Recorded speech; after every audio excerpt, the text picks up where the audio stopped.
A seguir, Painel.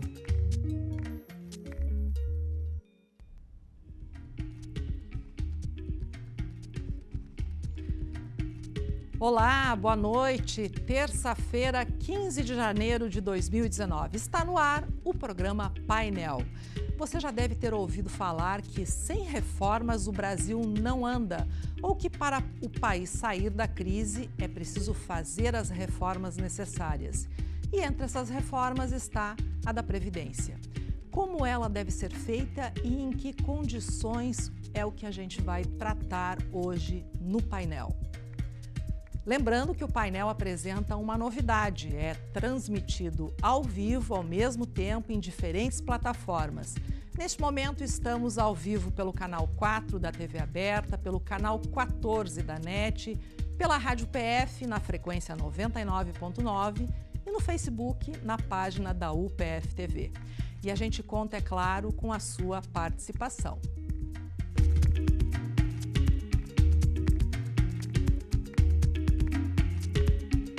Programa Painel.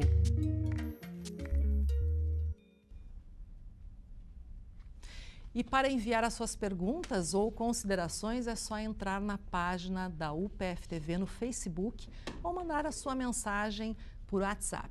O WhatsApp da UPF TV é o 984180186 e o WhatsApp da Rádio UPF é o 984180089. Aqui no estúdio me fazem companhia na noite de hoje o economista, doutor em Sociologia, Ginês de Campos, a advogada especialista em Direito Previdenciário, Edmara Saquete Riso, ambos professores aqui da Universidade de Passo Fundo, e o vereador Saul Spinelli. Sejam todos bem-vindos ao programa, um debate importante, ainda há muito que se falar de reforma da Previdência, mas gostaria de começar com a professora Edmara para a gente entender e contextualizar o que está valendo hoje em termos de regras para a aposentadoria. A regra válida hoje permite que as pessoas se aposentem de 3 formas, Umara, ou por invalidez, ou por idade, ou por tempo de contribuição. Invalidez não é o caso do debate hoje. Então, a aposentadoria por idade exige que a pessoa, além de ter uma idade mínima, que é de 60 anos para mulheres e 65 anos para homem, isso já é assim, exige que também haja uma contribuição mínima de 15 anos. A segunda forma de aposentadoria em debate é a aposentadoria por tempo de contribuição. Essa já não exige uma idade mínima, basta que o trabalhador ou o contribuinte tenha contribuído durante 30 anos se for mulher e 35 anos se for homem. No segundo caso, na aposentadoria por tempo de contribuição, sendo atingido um total de pontos que para as mulheres é de 86. Que mudou agora no começo do ano, né? Recentemente, exatamente. E para os homens 96, eles ficam livres do desconto proporcionado pelo fator previdenciário, que é uma equação que leva em consideração todas as variáveis que estão envolvidas nessa política pública que é a Previdência. Uhum. Então, é assim, ou por idade ou por tempo de contribuição. Bom, professor, coloquei ele no começo do programa que todo mundo tem dito que se o Brasil não fizer as reformas necessárias, não anda, não desenvolve. Por que a reforma da Previdência é necessária? Dentro do debate da crise fiscal que nós estamos vivenciando e que tem a ver com a situação das finanças públicas, a questão da Previdência, ela é questão central. Crucial. Ou nós fazemos a reforma da Previdência ou nós caminhamos inexoravelmente para o dia do juízo fiscal. Né? Quer dizer, um colapso nas finanças públicas do país. Por outro lado, é importante também destacar, Zumara, que esse debate da reforma da Previdência, ela não é uma questão exclusivamente da realidade brasileira. Uhum. Esse debate hoje está sendo feito no mundo inteiro. A necessidade de se repensar, né, o sistema previdenciário de muitos países, principalmente considerando uma mudança no perfil demográfico no mundo inteiro. Houve um aumento da expectativa média de vida da população. E, portanto, as pessoas estão vivendo mais tempo. Não é possível mais, como em alguns casos específicos, principalmente no caso brasileiro, do setor público, que as pessoas se aposentem com 45 anos, com 50 anos. Né? Isso é inviável.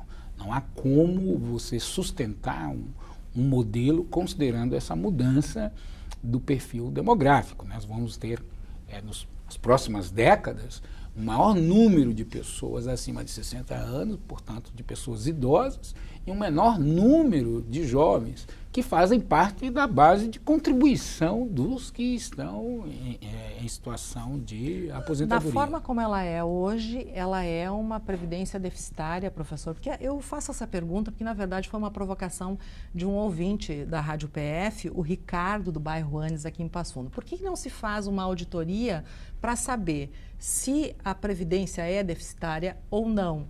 Para saber se esse dinheiro que é pago para a aposentadoria não vai parar num caixa único do governo. Olha, eu diria, inclusive, que essa auditoria seria necessária para mostrar para a sociedade brasileira a grande desigualdade hoje do sistema previdenciário, que é justamente o sistema de previdência do setor privado, do trabalhador do setor privado e do trabalhador do setor público.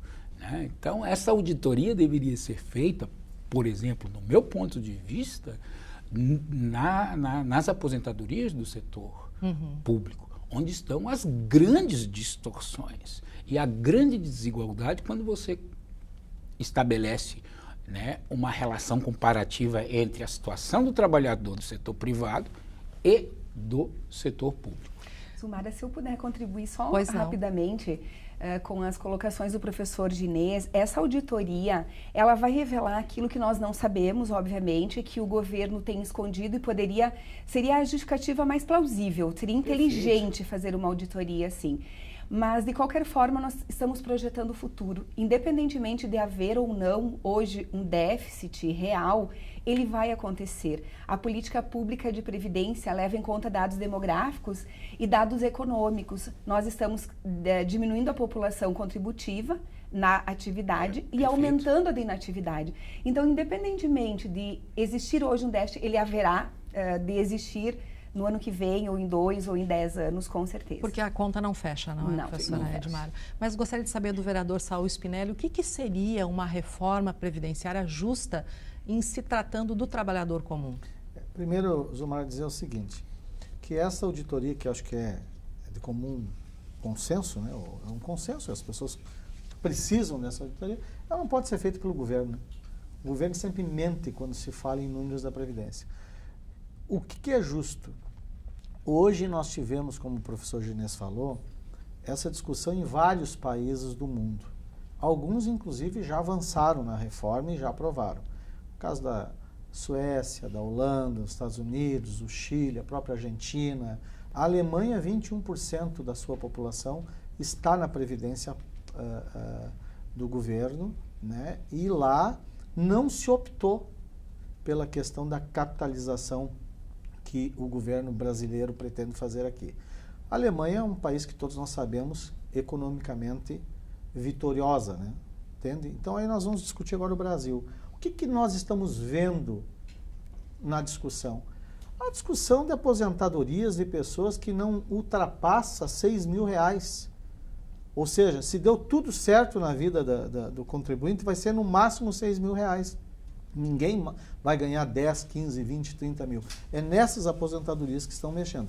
E não estão falando, então, o que é o ideal? O ideal é o que os nossos colegas aqui falaram. Primeiro, o senhor Ginês falou na questão da previdência pública, a privada, porque o dinheiro é um só. É o dinheiro do contribuinte, é o imposto que todos nós pagamos. E quando se fala na questão da capitalização, e eu quero falar na questão de justiça, em todos os países, não países socialistas, países capitalistas, a previdência é pensada também levando-se em conta que existem pessoas que lá em determinado momento da sua vida irão precisar dessa aposentadoria, desse auxílio, mesmo não tendo contribuído como outra pessoa. Entende? Então, isso é observado na Alemanha, é observado nos Estados Unidos, é observado em outras previdências. E aqui no Brasil, nós estamos caminhando para outro caminho. Outra questão é a cobrança dos devedores. São quase 500 bilhões de reais que empresas devem para a Previdência e que não é cobrado. Esse dinheiro tem que estar no caixa da Previdência. Outra questão que é uma questão importante é verificar o dinheiro retirado da Previdência Social investido em projetos dos governos que passaram e que não retornou ao caixa. Então, agora, a professora falou muito bem, se não é hoje que nós teremos esse déficit, nós vamos ter ali na frente. É necessária a reforma, na tua opinião? É necessária, por conta até que nós em 2030, aí que está pertinho, nós teremos aí em torno de 30% da nossa população será idosa. Então, nós teremos essa discussão do aumento da idade. Agora, será que nós deveremos analisar uma reforma que analise o trabalhador gaúcho assim como o nordestino? Se a expectativa de vida lá, nós sabemos que é diferente do Rio Grande do Sul? Será que nós devemos analisar a vida de um trabalhador, por exemplo, da construção civil, judiado, a vida toda, como uma pessoa que trabalhou no escritório? E isto é evidente que nós vamos ter que, num determinado momento, analisar para prever um máximo de justiça. Respeitar as pessoas, sim, respeitar quem contribuiu, garantir a aposentadoria, mas simplesmente não fechar os olhos para essas desigualdades que devem ser analisadas numa reforma justa. Bom, aproveitando o teu gancho, Saul, o Jair de Carazinho, ele manda a seguinte questão, e a gente vai responder depois do intervalo. Ele tem a esposa e o filho aposentados por invalidez. E aí ele quer muito saber e tem expectativa se essa aposentadoria vai ser mantida numa eventual reforma que está para ser apresentada e debatida. Mas a gente vai responder essa questão do Jair lá de Carazinho no próximo bloco, porque agora a gente faz um intervalinho, mas volta em seguida. Estamos apresentando o programa Painel. Voltamos a apresentar programa Painel. Estamos de volta e o assunto de hoje do programa Painel, que você assiste ao vivo pela UPF TV, também Rádio UPF, e nos acompanha em transmissão pelo Facebook, é a reforma da Previdência. Você pode enviar suas perguntas ou considerações, é só entrar lá na página da UPF TV no Facebook ou mandar a sua mensagem pelo WhatsApp. O WhatsApp da UPF TV é o 984180186 e o WhatsApp da Rádio UPF é o 984180089. Com a gente aqui no estúdio hoje, o professor Ginês de Campos, que é economista, a professora Edmara Saquete Riso, que é advogada, ambos professores aqui da Universidade de Passo Fundo, e o vereador Saul Spinelli. Bom, professora Edmara, ficou uma questão do Jair lá de Carazinho, que quer saber se há o perigo de perder a aposentadoria por invalidez, no caso da esposa e do filho. Sim. Jair, não te preocupas com relação a isso pela reforma. A reforma não está atingindo, porém, o benefício de aposentadoria por invalidez não é um benefício definitivo. Ou seja, se por qualquer motivo as causas que foram levadas em consideração na hora da concessão do benefício deixarem de existir, se, por exemplo, a pessoa recuperou a saúde, foi possível que ela se tornasse agora ativa economicamente, eles podem sim perder a aposentadoria por invalidez, mas não em razão da reforma. E olha, professora Edmara, o Reneu mandou via Facebook, aliás, você pode participar pelo Facebook, trabalhou 14 anos em uma instituição privada, hoje ele é funcionário público, ele poderá perder os 14 anos que trabalhou nessa instituição privada? Não, todo o histórico da pessoa é registrado e ele poderá somar esses 2 tempos, inclusive se ele voltar novamente para a iniciativa privada, ele vai somando todos os tempos e compondo. Ele vai ter que preencher a regra de aposentadoria no sistema em que ele estiver no momento em que ele requerer. Então, se ele continuar na atividade pública, ele pode somar, né? E é importante, já, Zulmara, também, a gente chamar a atenção para as pessoas que não se precipitem, porque reforma é sempre motivo de muita angústia. Todos nós, literalmente nós 4 que estamos aqui, mais as pessoas que estão nos acompanhando, serão influenciadas diretamente, toda a população brasileira será influenciada diretamente pela reforma. Porém, aqueles que já estão aposentados por idade, por tempo de contribuição, que tiveram a sua aposentadoria, o seu benefício concedido de forma regular, não precisa se apavorar, eles não vão perder o seu direito, já tem direito adquirido e já tem o benefício concedido. Da mesma forma, aqueles que já tiverem cumprido com os requisitos, ou seja, já tem 30 anos de contribuição, é mulher, mas ainda não fez o requerimento de aposentadoria, para esperar o fator previdenciário aumentar e diminuir o desconto. Também não se apavore, o direito já está adquirido. Portanto, mesmo que venha uma nova regra, aquele direito anterior vai ser reconhecido. Então, cuidado ao tomar a decisão de aposentar-se sem antes observar as consequências disso. Até para não se arrepender depois. Exatamente, né, porque a aposentadoria é definitiva, não há nenhuma forma de recálculo do valor, de desaposentação que a gente já teve na história do Brasil. Agora, eu queria saber do professor Ginês qual é a reforma que o ministro Paulo Guedes deve apresentar, porque ainda esse projeto não foi apresentado. Ele está falando muito de regime de capitalização, ele traz do Chile essa ideia, não é? De fato, ele teve uma experiência de gestão governamental, né, como economista, durante os anos 70, os anos 80 no Chile. E foi o primeiro país na América do Sul a modificar o seu sistema previdenciário e adotou um regime de capitalização. Como é que ele funciona? Na realidade, é uma contribuição individual que o trabalhador faz, né, similar ao que acontece, por exemplo, no regime de previdência complementar. É uma espécie de poupança que será, obviamente, depois usufruída no futuro, né, por esse trabalhador. Pelo que se tem conhecimento, na realidade, esse regime de capitalização chileno, ele não deu certo. Não funcionou. Não funcionou, principalmente considerando, né, o fato das aposentadorias serem muito abaixo, né, do salário médio do trabalhador no Chile, né. Há, inclusive, relatos de que aumentou o número de suicídios entre idosos por conta desta situação agravante dos valores recebidos nas aposentadorias do sistema previdenciário do Chile. Então, há ainda muita especulação. É preciso entender que esse regime há uma contribuição apenas do trabalhador individualmente, né? O que se discute, o que se propõe, inclusive, é que esse regime de capitalização ele tem a contribuição, eu diria assim, tripartite do governo, do empresário e do trabalhador. Digamos, um sistema misto de contribuição que possa garantir aí uma segurança maior para o trabalhador. Agora, é inevitável, insisto aqui, a reforma da Previdência. Nós caminhamos por um colapso fiscal. O que seria o ideal, professor? Olha, o ideal, primeiramente, é mexer no sistema da Previdência do setor público, onde estão as grandes distorções. Essa é a grande caixa preta que precisa urgentemente trazer à tona, com transparência, né, a situação dos privilégios que certas castas de servidores públicos constituíram do setor privado. Para você ter uma ideia, considerando as 3 esferas do poder público, né, em média, a aposentadoria do executivo é em torno de 7 a 9 mil reais. Né? O legislativo é 26 mil reais.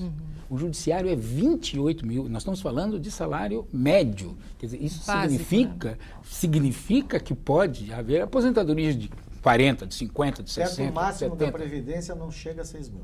Isso. Mas existem no judiciário, Isso. aqui no Rio Grande do Sul, inclusive, juízes que recebem 400 mil, 250, 150 mil reais de aposentadoria. Mas e daí? O governo vai ter coragem de mexer Mas com o serviço público? É isso que eu fico assim, estarrecido. Isso não é reforma, isso é retalho. Entendeu? Se nós fizermos uma reforma para mexer com aquela pessoa que ganha R$1.000, 1.200, 1.500 e fazer ela trabalhar mais 10 anos, nós vamos ter uma população idosa passando fome, passando necessidade, que já aconteceu inclusive no Japão, que o Japão teve que reformar a reforma. O Japão também teve problemas, em 2014 fez uma reforma, inclusive, professora, diminuindo o tempo de contribuição para beneficiar em torno de 600 mil idosos japoneses que não iriam garantir aposentadoria se ficasse com 25 anos no mínimo de contribuição, aquela que não tem o total, que aqui no Brasil é 15, mas está subindo, né? Na maioria dos países, Zumara, a idade está prevista com 67 anos. 65, 67. Mesmo porque a expectativa de vida tem aumentado consideravelmente. Mas para 2029, um crescimento progressivo. E com a chance da pessoa se aposentar antes dessa idade, com a diminuição de 5% do salário por ano que opta em antecipar sua aposentadoria. Espera-se aqui também uma regra de transição nesse sentido, né? Só o governo tem falado em 7 anos, não é? Esperemos o texto, só né? que é o seguinte, ó, por enquanto a gente tem a vamos pegar dois temas. Anos. Primeiro, ninguém quer discutir a CPI que teve no Senado, que aponta uma dívida de 430 bilhões de reais, sendo que uma das maiores devedoras da Previdência é a JBS. Tá? Outra questão. Os militares, com todo o respeito que eu tenho à classe militar, que é valorosa, sem dúvida. Só o seguinte, está fazendo uma pressão muito grande para não entrar na reforma. Pessoal, isso não é questão de prejudicar A ou B, é salvar a aposentadoria daqueles que hoje estão trabalhando. Hoje estão trabalhando. O professor Ginésia falou na questão que é crucial e que vai quebrar, inclusive, a Previdência Pública. No Rio Grande do Sul é prova disso. É prova disso. Outra questão, o acúmulo de pensões. Nós já temos uma injustiça que eu vejo, foi uma mudança que nós tivemos há 4, 5 anos, que a viúva ou viúvo que tiver menos que 44 anos, ele não fica com a pensão do companheiro que faleceu. Ora, se o companheiro faleceu e deixou uma pensão, por exemplo, com 35, 40 anos de contribuição, a pessoa que faleceu é mãe ou pai dos seus filhos, não fica com a pensão? Não fica. Mas não fica na Previdência, essa que querem retalhar. Agora, fica. Na pública, fica. Na pública, por exemplo, a viúva do Brizola ficou com as duas pensões, com a do Rio Grande do Sul e com a do Rio de Janeiro. Então, é essas coisas, Zumara, que eu vou te dizer. Se fizer a reforma sem olhar o todo e sem corrigir essas desigualdades, nós não vamos resolver. Será que o Congresso vai ser sensível a olhar o todo, assim, rapidamente? Eu não acredito nem no Congresso e nem na Câmara Federal. João Henrique está perguntando via Facebook, via Instagram, aliás. Uma previdência 100% capitalizada pode gerar quais problemas a longo prazo, professor? Os problemas que já apareceram no Chile, né? Isso é uma evidência clara de que um sistema de regime de capitalização privada, que vai beneficiar exclusivamente os bancos. É bom situar aí que os fundos de pensão vão beneficiar os maiores interessados no regime de capitalização privada são os bancos, né? Que veio aí como um nicho de mercado para os fundos de pensão. Né? O maior perigo é você não ter a participação governamental.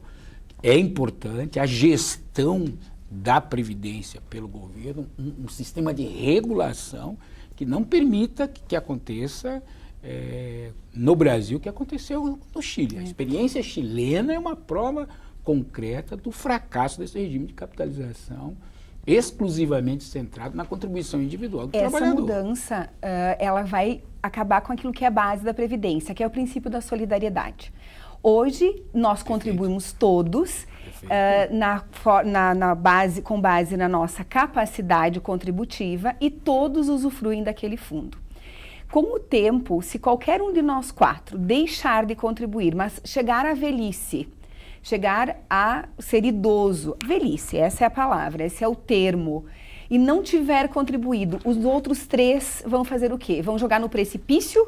Vão abater, como os povos nômades vão deixar para trás. O que vai ser feito? Então, a gente tem que pensar, quando nós formos idosos, e no regime de capitalização isso não existe. Desculpa, o senhor não contribuiu, morra de fome ou... Mas, professora, é só assim, se nós queremos uma receita de sucesso, é só olhar os países, inclusive os países capitalistas, que primeiro fizeram igual para todos. Estados Unidos, seja, $17 mil anuais, né? Para todos. Para todos, inclusive a pública. E não optaram pela previdência capitalista. Então, a receita de sucesso está aí. Agora, vai ver a cobrança dos devedores na previdência dos outros países. Olha, eu acho que o tema aqui ele renderia um outro painel, com certeza, mas como a gente não tem o projeto ainda em mãos, a gente vai voltar a esse tema, certamente assim que o governo formalizar o seu projeto.